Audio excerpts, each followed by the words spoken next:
Hi guys, welcome to my YouTube channel. आज हम समझेंगे कि ऑब्जेक्ट ओरिएंटेड प्रोग्रामिंग में पॉलीमॉर्फिज्म क्या होता है और जावा में पॉलीमॉर्फिज्म को कैसे इम्प्लीमेंट किया गया है। ठीक है, देखो पॉलीमॉर्फिज्म वर्ड का मतलब होता है, पॉली का मतलब होता है मेनी और मॉर्फिज्म का मतलब होता है फॉर्म, मतलब the thing which is having many forms, multiple forms.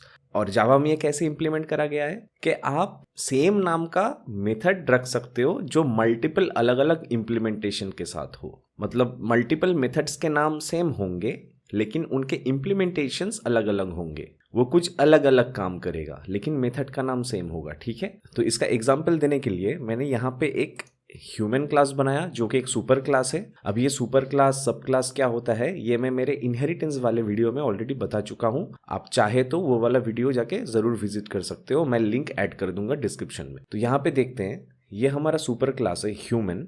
ठीक है, हमने यहाँ पे कुछ प्रॉपर्टीज सेट किए हैं लाइक नेम, एज, और यहाँ पे हमने एक मेथड डिक्लेयर किया है जो है एक्शन। तो हम जैसे ही इस मेथड को कॉल करेंगे आई एम वर्किंग, ये स्टेटमेंट प्रिंट हो जाएगा। ठीक है, मैंने यहाँ पे एक स्टूडेंट क्लास बनाया है जो ह्यूमन को एक्सटेंड कर रहा है, मतलब ये स्टूडेंट क्लास ह्यूमन का सब क्लास बन गया। और यहाँ पे मैंने सेम एक टीचर क्लास बनाया है जो ह्यूमन को एक्सटेंड कर रहा है, तो ये टीचर क्लास भी ह्यूमन का सब क्लास बन गया है। ठीक है, तो मैं यहाँ पे क्या करूंगा, अपने मेन क्लास पे मैं सबसे पहले एक ह्यूमन क्लास का ऑब्जेक्ट बनाऊंगा जो कि हमारा सुपर क्लास है। ठीक है, पेरेंट क्लास है। तो यहाँ पे मैं लिख सकता हूँ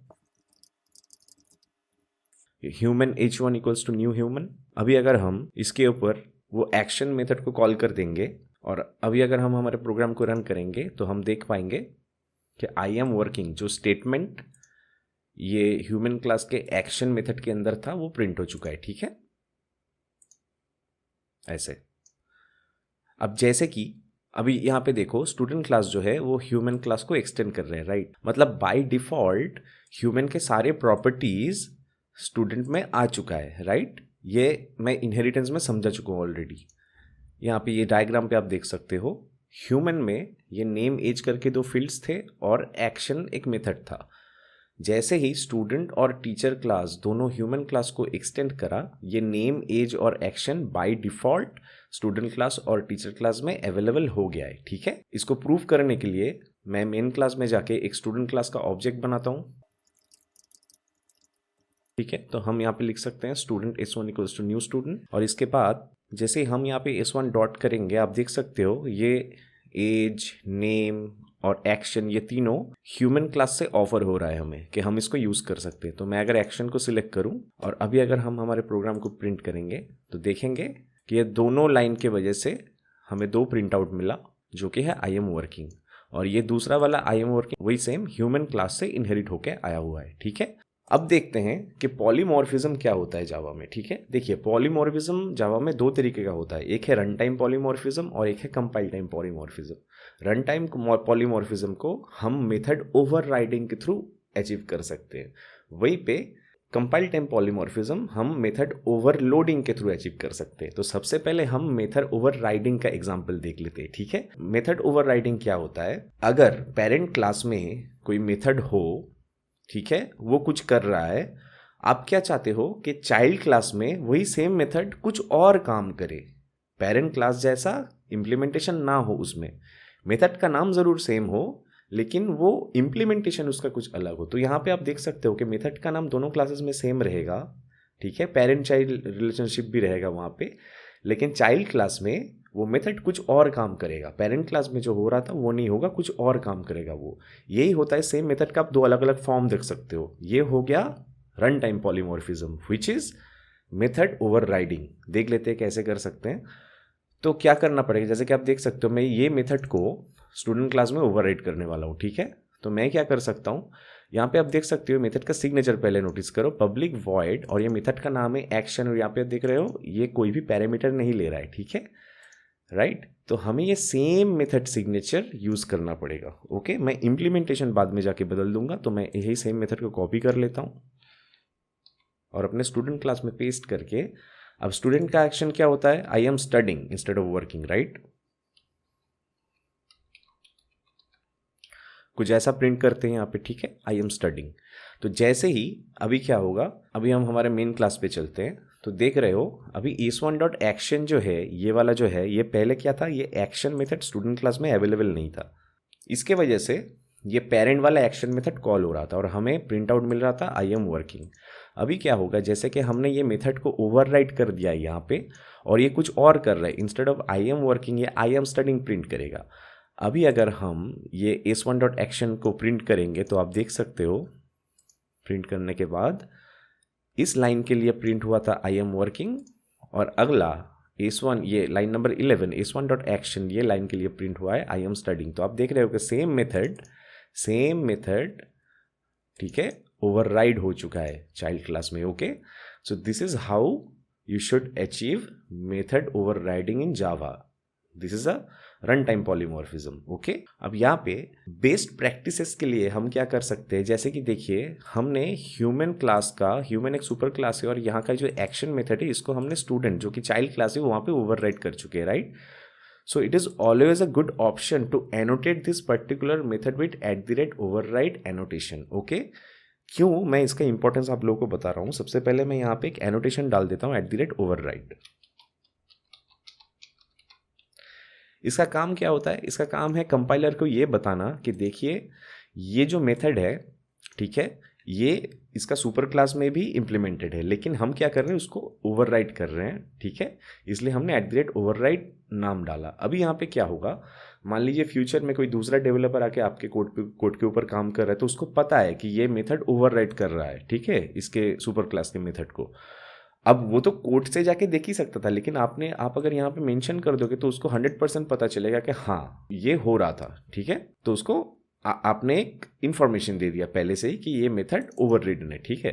अभी यहाँ पे देख सकते हो मैंने जैसे ही यहाँ पे @override एनोटेशन लगाया, मैं अगर जाके मैंने क्या बताया ओवरराइड का रूल क्या है, मेथड का नाम हमेशा सेम होना चाहिए, राइट। तो आप देख रहे हो दोनों जगह मेथड का नाम सेम है और हमने @override एनोटेशन इसलिए लगाया ताकि हम कंपाइलर को बता सके कि ये जो मेथड है अपने सुपर क्लास के मेथड को, एक्शन नाम के जो मेथड है उसको ओवरराइड कर रहा है।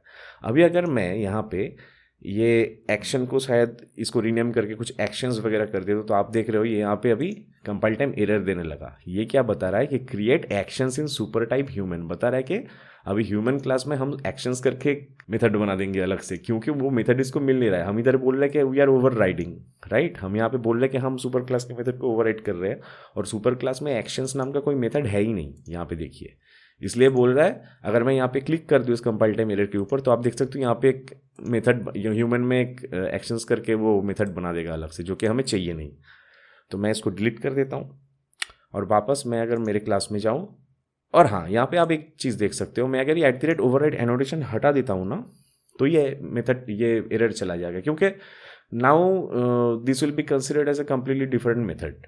It is not being override in the super class. Okay, ये एक अलग मेथड है और ये एक अलग मेथड है, क्योंकि नाम अलग है, राइट। नाम अलग हो गया तो सिग्नेचर अलग हो गया, खत्म, राइट।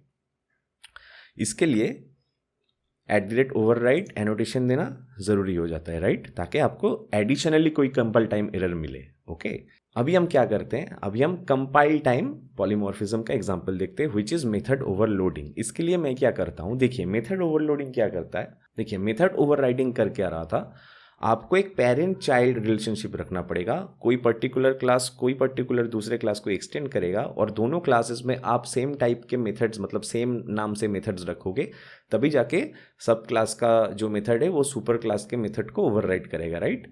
यहाँ पे क्या होगा, यहाँ पे आपको पेरेंट चाइल्ड रिलेशनशिप नहीं चाहिए। आप सेम क्लास के अंदर सेम नाम का मल्टीपल मेथड्स लिख सकते हो विद डिफरेंट इम्प्लीमेंटेशंस, प्रोवाइडेड के हर एक मेथड का सिग्नेचर अलग होना चाहिए। नाम तो सेम होगा लेकिन सिग्नेचर अलग होना चाहिए, नहीं तो कंपाइल टाइम एरर मारेगा। जैसे कि मैं यहाँ पे बता रहा हूँ, सपोज मैं एक काम करता हूँ, मैं ह्यूमन क्लास में चलता हूँ, ठीक है। अब यहाँ पे आप देख सकते हो यहाँ पे है पब्लिक वॉइड एक्शन। ओके, मैं अगर यहाँ पे चाहूँ, मैं अगर इसको कॉपी करके, ठीक है, यहाँ पे मैं अगर दोबारा लिख दूँ तो देखिए एरर मारेगा। ये बोल रहा है कि रीनेम मेथड एक्शन, यहाँ पे भी वही बताएगा, ये बोल रहा है कि रीनेम करो, क्योंकि सेम नाम का सेम सिग्नेचर का 2 मेथड हो चुका है, तो ये अलाउड नहीं है। हम या तो कंप्लीटली मेथड का नाम बदल सकते हैं यहाँ पे एक दूसरा मेथड, तो कोई प्रॉब्लम नहीं होगा, राइट। लेकिन हमारा यहाँ पे मकसद क्या है कि हमें सेम मेथड के नाम तो सेम रखने हैं लेकिन उसका इम्प्लीमेंटेशन अलग होगा, राइट।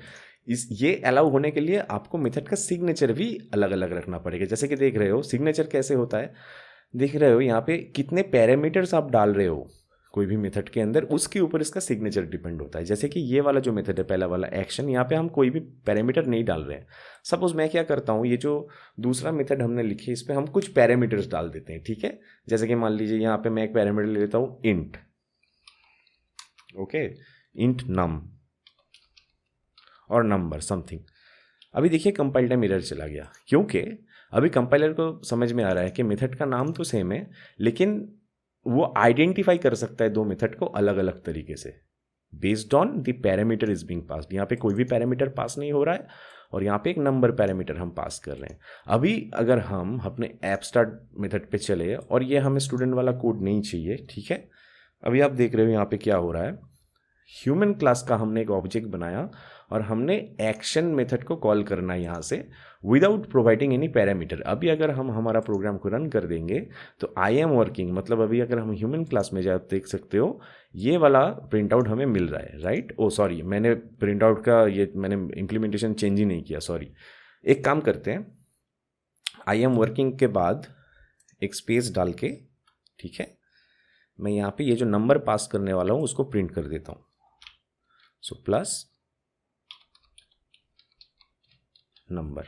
तो अभी क्या होगा, दोनों प्रिंट आउट कुछ अलग अलग होगा। यहाँ पे प्रिंट आउट आएगा सिर्फ ही आई एम वर्किंग, और अगर ये वाला मेथड कॉल हो जाए तो प्रिंट होगा आई एम वर्किंग, फिर ये नंबर भी प्रिंट होने वाला है, ठीक है। तो अभी अगर मैं मेरे मेन क्लास में जाके देखूँ, मैं एक्शन मेथड के अंदर कोई भी पैरामीटर पास नहीं कर रहा हूँ। अभी अगर इस मूवमेंट पे मैं हमारे प्रोग्राम को रन करूँ तो आप देख सकते हो आई एम वर्किंग, जो नॉन पैरामीटराइज्ड मेथड था वो वाला कॉल हुआ है, राइट। अभी अगर हमें ये दूसरे मेथड को कॉल करना है तो कुछ नहीं, हमें दिख रहा है इस मेथड को कॉल भी करना है तो उसके साथ एक नंबर भी पास करना है। अगर हम वो कर देंगे तो ये मेथड कॉल हो जाएगा, ये वाला कॉल नहीं होगा। कैसे, मैं दिखाता हूँ। मान लीजिए मैं यहाँ पे h1 एक्शन और यहाँ पे मुझे एक नंबर डालना है, राइट। तो मैं सपोज 10 डाल देता हूँ यहाँ पे, सपोज नंबर, राइट। तो आप देखो अभी अगर मैं हमारे प्रोग्राम को प्रिंट करूं तो आई एम वर्किंग 10, ये दूसरा वाला मेथड अभी कॉल हुआ है क्योंकि हमने मेथड को कॉल करते टाइम यहाँ पे एक पैरामीटर भी डाल दिया। तो यहाँ पे ऐसा आप देख सकते हो कि आप पैरामीटर को चेंज करके नंबर, अब देखते हैं क्या क्या पॉसिबिलिटीज़ है, कैसे कैसे ये आप मेथड को ओवरलोड कर सकते हो। तो सपोज मैं अगर ये वाले मेथड को अगर मैं दोबारा पेस्ट कर दूं तो देखो यहाँ पे प्रॉब्लम आ गया, क्योंकि यहाँ पे दोनों जगह पे मेथड का नाम तो सेम है, ये तो रूल में है, लेकिन हमें सिग्नेचर अलग करना पड़ेगा। हमने सिग्नेचर सेम रख दिया। तो मैं यहाँ पे क्या कर सकता हूँ, दो नंबर लेते हैं, सपोज इंट नंबर, और दूसरा एक इंट लेते हैं सपोज नंबर 2, ओके। देखो अभी कोई प्रॉब्लम नहीं है, सिग्नेचर बदल गया, ओके। हम एक काम कर सकते हैं, हम सीक्वेंस भी बदल सकते हैं। जैसे कि मैं आपको दिखा रहा हूँ, यही मेथड मैं अगर वापस से यहाँ पे पेस्ट करूँ तो जैसे कि ये दोनों मैच कर रहे हैं तो अभी तो एरर मारेगा। तो यहाँ पे मैं इंट के जगह स्ट्रिंग लेता हूँ, ठीक है, स्ट्रिंग, और यहाँ पे सपोज नेम लिखते हैं सपोज। तो ये वाला मेथड क्या कर रहा है, एक नंबर लेगा और एक स्ट्रिंग लेगा, राइट। इसको दोबारा कॉपी करते हैं और यहाँ पे पेस्ट करते हैं। अब देखो यहाँ पे ये इन दोनों का सिग्नेचर मैच हो गया, राइट। लेकिन मैं अगर, अब देखो ये यहाँ पे क्या हो रहा है, एक इंट जा रहा है और एक स्ट्रिंग जा रहा है, राइट। मैं अगर चाहूँ कि ये भी मेथड एक इंट और स्ट्रिंग ले, लेकिन सिग्नेचर हम कैसे बदल सकते हैं, हम अगर सीक्वेंस बदल देना ये इंट का और स्ट्रिंग का तो भी ये अलाउड है। जैसे कि मैं आपको बताता हूँ, मैं अगर इसको यहाँ से हटा के इसका आगे डाल देता हूँ तो देखो ये दोनों मेथड अलग हो गया। अभी कंपाइलर को समझ में आएगा कि ओके मेथड का नाम सेम है, नंबर ऑफ पैरामीटर सेम है, लेकिन इस मेथड में क्या हो रहा है, सबसे पहले नंबर आ रहा है फिर स्ट्रिंग आ रहा है, और इस मेथड पे क्या हो रहा है, पहले स्ट्रिंग आ रहा है फिर नंबर आ रहा है। तो आप देख सकते हो कैसे कोई भी पैरामीटर ना डाले हुए फिर एक parameter, multiple parameter, same type of parameters with different sequence, ये सारे डिफरेंट तरीका होता है आप कैसे मेथड को ओवरलोड कर सकते हो, ठीक है, जावा में। तो आई होप ये सारी चीज़ें आपको समझ में आया हो। अगर आया होगा और वीडियो आपको अच्छा लगा होगा तो प्लीज़ लाइक बटन को हिट कर दो और चैनल को भी प्लीज़ सब्सक्राइब कर दो, क्योंकि यही एक तरीका है कि मैं आपके लिए और बढ़िया बढ़िया वीडियो बना के आपको प्रेजेंट कर सकूं, ठीक है। और वीडियो के बारे में आपको अगर कुछ सही लग रहा है, कुछ गलत लग रहा है, जो भी हो, आपका फीडबैक मेरे लिए बहुत ही इंपॉर्टेंट है। कमेंट सेक्शन आपका है, ज़रूर आपका वैल्यूएबल कमेंट वहाँ पे डाल के जाना, ठीक है। Thank you so much.